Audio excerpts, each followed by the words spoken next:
વિદ્યાર્થી મિત્રો, સ્વાધ્યાય 5.2માં પ્રશ્ન 1 કે ખાલી જગ્યા પૂરો. એમાં એના સૂત્ર પર આધારિત 5 પેટા દાખલા છે. તો એમાં 5 પેટા દાખલામાં કોઈ પણ 3 કિંમતો આપેલી અને ચોથી કિંમત મેળવવાની છે. તો આપણે એનું સૂત્ર લખશું, એમાં 4 કિંમતો છે, બરાબર. તો કોઈ પણ 3 કિંમત કે ચોથી કિંમત મળી જાય તો એ તમે સરળતાથી ગણી શકો છો સૂત્રમાં કિંમતો મૂકીને. ત્યાર પછી પ્રશ્ન 2માં 2 પેટા દાખલા છે. એમાં પહેલામાં 30મું પદ મેળવવાનું અને બીજામાં 11મું પદ.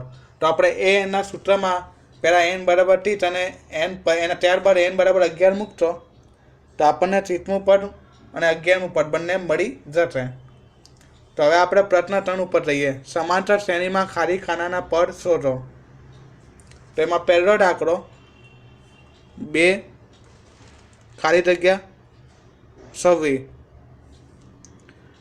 તો આપણને અહીંયા પ્રથમ પદ ખબર છે ને ત્રીજું પદ ખબર છે ને વચ્ચેનું પદ આપણને ખબર નથી. તો અહીંયા આપણને હેડિંગમાં લખ્યું કે ખાલી ખાનાના પદ શોધો. તો ચોરસની અંદર કેટલું મતલબ કઈ સંખ્યા આવતી એ આપણને મેળવવાનું છે. અને સમાંતર શ્રેણી કહી દીધું છે આપણને.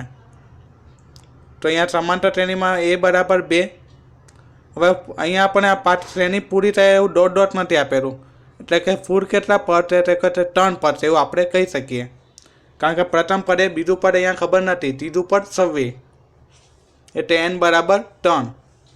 હવે તો 3 પદ હોય તો એ 3 પદ છે, બરાબર. તો અહીંયા અંતિમ પદ બરાબર કેટલું an. તો an બરાબર તો અહીંયા દેખાઈ જાય કે અંતિમ પદ 26 એટલે an બરાબર 26 લખી દીધા. હવે આપણે an નું સૂત્ર મૂકીએ. એમાં a વત્તા n ઓછા 1 ઇન્ટુ d. તો એને સૂત્રની અંદર આપણે કિંમત મૂકીએ. an બરાબર 26, a બરાબર 2, n બરાબર 3. એટલે d ની કિંમત આપણને મળી જશે. સાદું રૂપ આપતા 12. તો બીજું પદ કેટલું તો કે a વત્તા d. કારણ કે આપણને ખબર છે કે સમાંતર શ્રેણીમાં બીજું પદ a વત્તા d, ત્રીજું પદ એટલે a વત્તા 2d.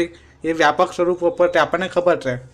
તો a વત્તા d એટલે a બરાબર 2, d બરાબર 12 એટલે બીજું પદ આપણને 14 મળી જશે. તો આ પહેલા પેટા દાખલામાં ખાલી ખાનાનું પદ છે વચ્ચે એ આપણને 14 મળશે. 2 પછી 14 પછી 26. ત્યારબાદ હવે આપણે જોઈએ ત્રીજો દાખલો. 5 પછી 2 ખાલી ખાના આપેલા છે અને ત્યારબાદ આપેલા છે 9/1/2. હવે સમાંતર શ્રેણી માટે આપણે પહેલાં લખીએ a બરાબર 5. પ્રથમ પદ 5 દેખાઈ આવે છે. હવે આમાં પણ આપણને ફૂલ પદ 4 છે કારણ કે પાછળ કોઈ ડોટ કરીને આપેલું નથી એટલે n બરાબર 4. હવે અંતિમ પદ એટલે an બરાબર 9. આપણે 9/1/2 છે એને 19/2 લખી શકીએ કારણ કે 9 × 18 વત્તા અંશમાં 1 એટલે 19/2. હવે આપણે અહીંયા પણ એનું સૂત્ર લખતું a વત્તા n - 1 ઇન્ટુ d. તેમાં બધી કિંમતો મૂકી દઈએ જેટલી આપેલી છે. ત્યારબાદ તો આપણને d ની કિંમત મળશે સાદું રૂપ. તો તમે અહીંયા સાદું રૂપ જોઈ શકો કે d બરાબર 3/2. હવે સમાંતર શ્રેણીનું વ્યાપક સ્વરૂપ આપણને ખબર છે. તો કે પહેલું પદ a હોય તો બીજું પદ a વત્તા d, ત્યારબાદ a વત્તા 2d. તો આપણને બીજું પદ મેળવીએ તો કે a વત્તા d, a બરાબર 5, d બરાબર 3/2. તો 5 વત્તા 3/2 એટલે 13/2. એટલે ત્રીજું પદ મેળવીએ તો કે બીજા પદની અંદર d ઉમેરો એટલે કે a વત્તા d ની અંદર પાછળ એટલે કે a વત્તા 2d એટલે 13/2. તેમાં પાછા 3/2 ઉમેરો. સામાન્ય તફાવત ઉમેરતા એમ આગળના પદ આપણને મળતા જાય. તો 13/2 વત્તા 3/2 એટલે 16/2 એટલે કે 8. તો ખાલી ખાનાના પદ એમાં આપણને બીજું પદ 13/2, બીજા ખાનામાં ત્રીજા ખાનામાં ત્રીજું પદ એટલે 8 મળી ગયા. હવે આપણે જઈએ બીજા દાખલા ઉપર. તો અહીંયા પહેલું ખાલી ખાનું એટલે કે પ્રથમ પદ આપણને આપેલું નથી, બીજું પદ 13 અને ચોથું પદ પણ 3. તો પહેલું અને ત્રીજું પદ આપણે મેળવવું કારણ કે પ્રથમ ખાલી ખાનું છે, ત્યાર પર બીજામાં તો સંખ્યા છે અને ત્રીજું ખાનું ખાલી છે. એટલે કે પહેલું અને ત્રીજું પદ આપણને મેળવવું પડે. તો સૌથી પહેલાં આપણને જે આપેલું છે જે દેખાઈ આવે છે મતલબ તે લખી દઈએ. તો કે બીજું પદ a2 બરાબર 13. ફૂલ આપણને 4 પદો જ આપેલા છે કારણ કે અહીંયા પણ આગળ ડોટ નથી એટલે કે અનંત શ્રેણી નથી, શાંત શ્રેણી છે, શાંત સમાંતર શ્રેણી. તો a4 બરાબર 3. અહીંયા આપણને 4n બરાબર 4 થશે, કારણ કે કેટલા પદ આપે કે 4 જ પદ આપેલા હતા, એટલે n બરાબર 4. હવે આપણને ખબર કે a2 બરાબર શું લખાય, a વત્તા d. તો a2 બરાબર a વત્તા d બરાબર 13, કારણ કે a2 બરાબર 13 આપી દીધા છે. તો એને આપણે એક સમીકરણ 1 નંબર આપી દઈએ. હવે આપણને a4 બરાબર a વત્તા 3d થશે, કારણ કે ચોથું પદ એટલે કયું, આપણને સમાંતર શ્રેણીનું વ્યાપક સ્વરૂપ ખબર છે કે પ્રથમ પદ એ, બીજું પદ a વત્તા d, ત્રીજું પદ એટલે a વત્તા 2d, ચોથું પદ એટલે a વત્તા 3d. તો a4 બરાબર a વત્તા 3d. નહીં તો આપણે એનું સૂત્ર ખબર છે, એમાં n બરાબર 4 મૂકીએ એટલે a4 બરાબર a વત્તા 3d આપણને મળી જાય. પરંતુ અહીંયા તો a4 બરાબર 3 છે, તો a વત્તા 3d બરાબર 3. તો એને સમીકરણ 2 આપી દઈએ. હવે આપણને 2 સમીકરણ મળ્યા, તો એનું આપણે ઉકેલ મેળવીએ. સમીકરણ 1 અને 2 પરથી આપણને તો ડીની કિંમત મળી જશે. કઈ રીતે? તો સમીકરણ 2માંથી સમીકરણ 1ને બાદ કરી દઈએ. તો એ નીકળ્યા 3d માઇનસ d એટલે 2d, 3 ઓછા 13 એટલે -10. તો 2d બરાબર -10 એટલે d બરાબર -5. તો d બરાબર -5 મળી ગયા આપણને. હવે એની કિંમત આપણે સમીકરણ 1માં મૂકીએ તો આપણને a બરાબર 18 મળશે. હવે a બરાબર 18 એનો મતલબ શું કે આપણને કહ્યું કે પ્રથમ પદ a એટલે પ્રથમ પદ, તો શ્રેણીનું પ્રથમ પદ આપણને 18 મળી ગયો. ને d બરાબર કેટલા થાય તો કે -5. તો પહેલા ખાલી ખાનાનું પદ આપણને મળી ગયું. હવે ત્રીજા ખાલી ખાનાની અંદર કેટલી સંખ્યા એ આપણે મેળવવાની છે કે ત્રીજું પદ મેળવવું છે. તો ત્રીજું પદ એટલે a વત્તા 2d, કારણ કે પહેલું પદ એટલે a વત્તા a, બીજું પદ એટલે a વત્તા d, તો ત્રીજું પદ એટલે a વત્તા 2d. સમાંતર શ્રેણીનું વ્યાપક સ્વરૂપ a વત્તા d, a વત્તા 2d એના આધારે. તો ત્રીજું પદ એટલે a વત્તા 2d, એમાં a અને d ની આપણે કિંમત મૂકીએ. a બરાબર 18, d બરાબર -5. તો ત્રીજું પદ આપણને મળી ગયું 8. ત્યાર પછી આપણે જઈએ ચોથા દાખલા ઉપર. -4, એના પછી 4 ખાલી ખાના આપેલા છે અને સૌથી છેલ્લે 6 આપેલા છે. અહીંયા પણ સૌથી પહેલાં આપણે એ જોઈએ કે શ્રેણી શાંત સમાંતર શ્રેણી, કારણ કે પાછળ કોઈ ડોટ કરીને અનંત આપેલું નથી, એટલે શાંત સમાંતર શ્રેણી છે. તો ફૂલ પર કેટલા તો કે પહેલાં -4, એના પછી 4 ખાલી ખાના અને પછી છેલ્લે 6, એટલે ફૂલ પદ n બરાબર 6. પ્રથમ પદ a બરાબર -4. હવે છેલ્લું પદ એટલે કે અંતિમ પદ એ n બરાબર 6, કારણ કે n પદ હોય તો છેલ્લું પદ એ n કહેવાય, એ આપણને ખબર છે. એટલે એ n બરાબર 6. હવે એ નું સૂત્ર આપણે લખીએ, a વત્તા n -1 ઇન્ટુ d.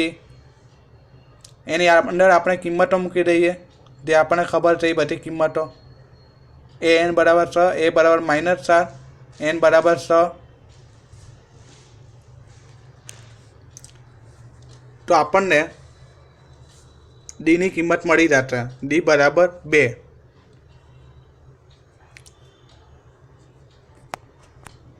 હવે d ની કિંમત મળી ગઈ તો આપણે એના આધારે બીજા પદ આપણે અનુક્રમે મેળવી શકશું. તો કે બીજું પદ એટલે શું કે પ્રથમ પદમાં d ઉમેરો, એટલે કે પ્રથમ પદ એ હોય એટલે કે a વત્તા d, એટલે કે a વત્તા d બરાબર બીજું પદ. તો બીજું પદ એટલે -4 વત્તા 2 એટલે -2. એટલે ત્રીજું પદ મેળવવા માટે બીજા પદમાં પાછા 2 ઉમેરો એટલે -2 વત્તા 2 એટલે 0. ચોથું પદ મેળવવા માટે ત્રીજા પદમાં પાછા d ઉમેરો એટલે 0 વત્તા 2 એટલે 2. પાંચમું પદ મેળવવા માટે 2 ની અંદર પાછા 2 ઉમેરો એટલે 4 આવી ગયા. એટલે ખાલી ખાનાના 4 પદ આપણને મળી ગયા, બીજું, ત્રીજું, ચોથું, પાંચમું. તો ખાલી ખાનામાં શ્રેણી કઈ રીતની છે? અહીંયા -4, -2, 0, 2, 4 અને 6. ત્યાર પછી આવે છે પાંચમો દાખલો. તો પહેલાં જ ખાલી ખાનું આપેલું છે, ત્યારબાદ બીજી સંખ્યા છે 38, ત્યાર પછી 3 ખાલી ખાના આપેલા છે અને છેલ્લે છે -22. તો અહીંયા પણ ખાલી ખાનાના પદ મેળવવા છે આપણે. તો n બરાબર આપણે સંખ્યા ગણીએ તો અહીંયા 6 પદ છે, 4 ખાલી ખાના મેળવવાના અને 2 આપી દીધી સંખ્યાઓ, એટલે n બરાબર ફૂલ 6 સંખ્યાઓ છે. એટલે સૌથી સહેલું પદ એટલે અંતિમ પદ, તો a6 બરાબર -22 થઈ ગયા. એને an પણ લખાય, પણ n બરાબર 6 છે એટલે an બરાબર a6 બરાબર -22. હવે બીજું પદ એટલે a2, એટલે a2 બરાબર 38. હવે a2 બરાબર a વત્તા d અને a6 બરાબર a વત્તા 5d. તો સૂત્રની અંદર કિંમત મૂકીએ, a2 બરાબર a વત્તા d લખતું અને a6 બરાબર a વત્તા 5d. એટલે આપણને આ રીતના 2 સમીકરણ મળી ગયા. સમીકરણ 1 અને 2. હવે આ સમીકરણ 1 અને 2નો ઉકેલ મેળવીએ તો આપણને 4D બરાબર -60. કઈ રીતે? તો કે સમીકરણ 2માંથી સમીકરણ 1ને બાદ કરીએ તો એ નીકળી જશે 5D - D એટલે 4D -22 -38 તો -60. D બરાબર એ રીતે -15 મળી ગયા. એની કિંમત સમીકરણની કોઈ પણ સમીકરણ મૂકીએ તો અહીંયા આપણે આ સમીકરણ 1ની અંદર મૂકીએ છીએ એટલે એ બરાબર 53. હવે પ્રથમ પદ આપણને એ બરાબર 53 મળી ગયો. ત્યાર પછી તે બીજું પદ 38.